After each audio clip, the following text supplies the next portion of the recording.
Welcome to Charles Dickens' A Brain on Fire, a series that digs deep into the life and works of one of the greatest novelists of all time. Hi everyone, welcome to Christmas episode number 5, which is a reading of The Holly Tree Inn, a festive story, the opening part of which I absolutely love. Written some 7 years after the 5 Christmas books, but as far as I'm concerned, is definitely an honourable member of that set of stories.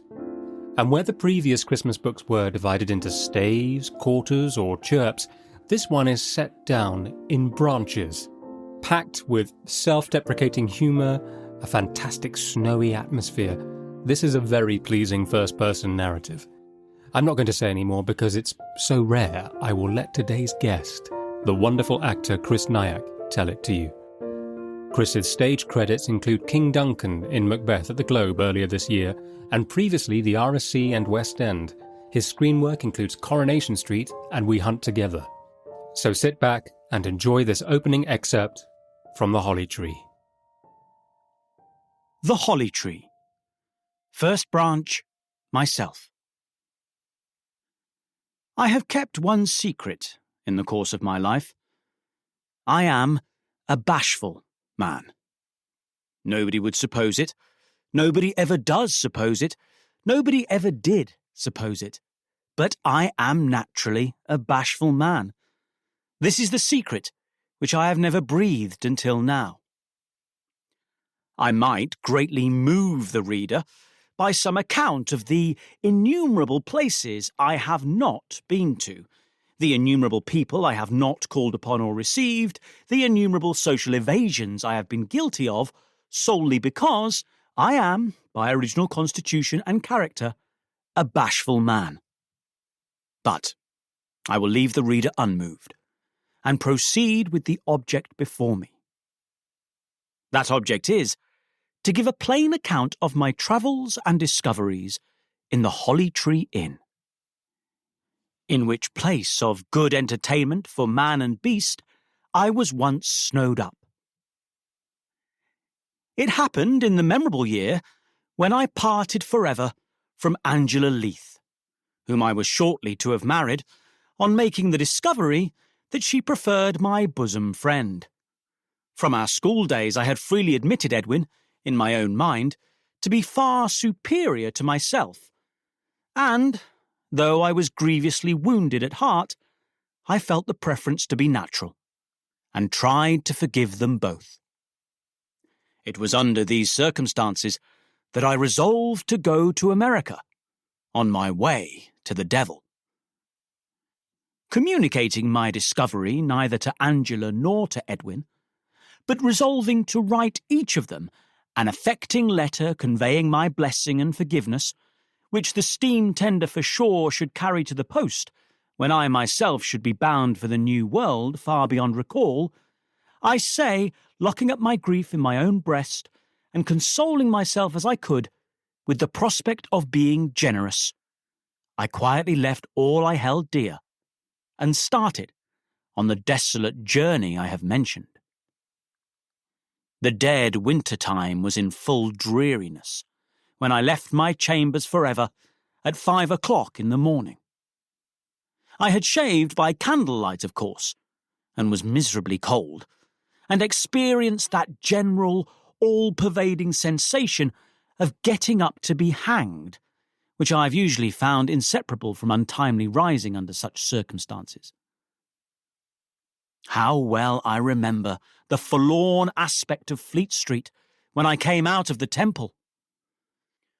The street lamps flickering in the gusty northeast wind, as if the very gas were contorted with cold, the white-topped houses, the bleak, star-lighted sky, the market people and other early stragglers trotting to circulate their almost frozen blood, the hospitable light and warmth of the few coffee shops and public houses that were open for such customers, the hard, dry, frosty rime with which the air was charged, the wind had already beaten it into every crevice, and which lashed my face like a steel whip. It wanted 9 days to the end of the month and end of the year. The post office packet for the United States was to depart from Liverpool, weather permitting, on the 1st of the ensuing month, and I had the intervening time on my hands. I had taken this into consideration, and had resolved to make a visit to a certain spot, which I need not name, on the farther borders of Yorkshire. It was endeared to me by my having first seen Angela at a farmhouse in that place, and my melancholy was gratified by the idea of taking a wintry leave of it before my expatriation. I ought to explain that, to avoid being sought out before my resolution should have been rendered irrevocable by being carried into full effect, I had written to Angela overnight, in my usual manner, lamenting that urgent business, of which she should know all particulars by and by, took me unexpectedly away from her, for a week or 10 days. There was no Northern Railway at that time, and in its place there were stagecoaches, which I occasionally find myself, in common with some other people, affecting to lament now, but which everybody dreaded as a very serious penance then. I had secured the box seat on the fastest of these, and my business in Fleet Street was to get into a cab with my portmanteau, so to make the best of my way to the Peacock at Islington, where I was to join this coach. But when one of our Temple watchmen, who carried my portmanteau into Fleet Street for me, told me about the huge blocks of ice that had for some days past been floating in the river, having closed up in the night and made a walk from the Temple Gardens over to the Surrey shore, I began to ask myself the question whether the box seat would not be likely to put a sudden and frosty end to my unhappiness. I was heartbroken, it is true, and yet I was not quite so far gone as to wish to be frozen to death. When I got up to the Peacock, where I found everybody drinking hot pearl in self-preservation, I asked if there were an inside seat to spare. I then discovered that, inside or out, I was the only passenger. This gave me a still livelier idea of the great inclemency of the weather, since that coach always loaded particularly well.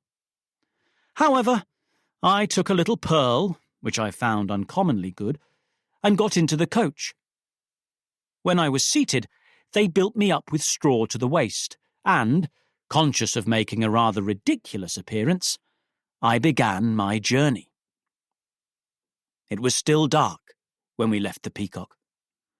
For a little while, pale, uncertain ghosts of houses and trees appeared and vanished, and then it was hard, black, frozen day. People were lighting their fires. Smoke was mounting straight up high into the rarefied air, and we were rattling for Highgate Archway over the hardest ground I have ever heard the ring of iron shoes on. As we got into the country, everything seemed to have grown old and grey. The roads, the trees, thatched roofs of cottages and homesteads, the ricks in farmers' yards. Outdoor work was abandoned. Horse troughs at roadside inns were frozen hard. No stragglers lounged about. Doors were closed shut. Little turnpike houses had blazing fires inside, and children, even turnpike people have children and seem to like them, rubbed the frost from the little panes of glass with their chubby arms, that their bright eyes might catch a glimpse of the solitary coach going by. I don't know when the snow began to set in, but I know that we were changing horses somewhere when I heard the guard remark, "That old lady up in the sky was picking her geese pretty hard today." Then, indeed, I found the white down falling fast and thick. The lonely day wore on, and I dozed it out, as a lonely traveller does. I was warm and valiant after eating and drinking, particularly after dinner, cold and depressed at all other times. I was always bewildered as to time and place, and always more or less out of my senses. The coach and horses seemed to execute in chorus Auld Lang Syne, without a moment's intermission. They kept the time and tune with the greatest regularity, and rose into the swell at the beginning of the refrain with a precision that worried me to death. While we changed horses, the guard and coachman went stumping up and down the road, printing off their shoes in the snow, and poured so much liquid consolation into themselves, without being any the worse for it, that I began to confound them, as it darkened again, with 2 great white casks standing on end. Our horses tumbled down in solitary places, and we got them up, which was the pleasantest variety I had, for it warmed me. And it snowed, and snowed, and still it snowed, and never left off snowing. All night long we went on in this manner. Thus we came round the clock, upon the Great North Road, to the performance of Auld Lang Syne by day again. And it snowed, and snowed, and still it snowed, and never left off snowing. I forget now where we were at noon on the second day, and where we ought to have been, but I know that we were scores of miles behindhand, and that our case was growing worse every hour. The drift was becoming prodigiously deep. Landmarks were getting snowed out. The road and the fields were all one. Instead of having fences and hedgerows to guide us, we went crunching on over an unbroken surface of ghastly white that might sink beneath us at any moment and drop us down a whole hillside. Still, the coachman and guard, who kept together on the box, always in council and looking well about them, made out the track with astonishing sagacity. When we came in sight of a town, it looked, to my fancy, like a large drawing on a slate, with abundance of slate pencil expended on the churches and houses where the snow lay thickest. When we came within a town, and found the church clocks all stopped, the dial faces choked with snow, and the inn signs blotted out, it seemed as if the whole place were overgrown with white moss. As to the coach, it was a mere snowball. Similarly, the men and boys who ran along beside us to the town's end, turning our clogged wheels and encouraging our horses, were men and boys of snow. And the bleak, wild solitude to which they at last dismissed us was a snowy Sahara. One would have thought this enough, notwithstanding which, I pledge my word that it snowed and snowed, and still it snowed, and never left off snowing. Thank you for listening to Charles Dickens' A Brain on Fire. If you're enjoying these episodes and would like to make a small donation towards the costs of producing them, please follow the link at the bottom of the description and you can make a donation there.